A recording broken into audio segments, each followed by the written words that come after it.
Pina. May kasalanan ka pa sa akin ah. Manda ka ngayon. Aray! Kami ba ang may kasalanan? Tumigil ka na. Aray! Tumigil ka na rin. Halika na.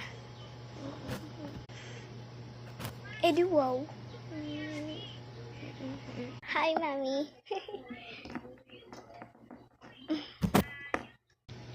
Hi, anak. High five.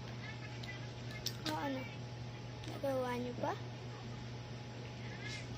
Dapat niya lang malaman kung gaano kasakit ang ginawa niya sa amin.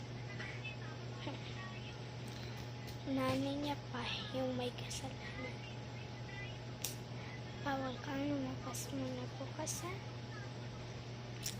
Matulog ka na.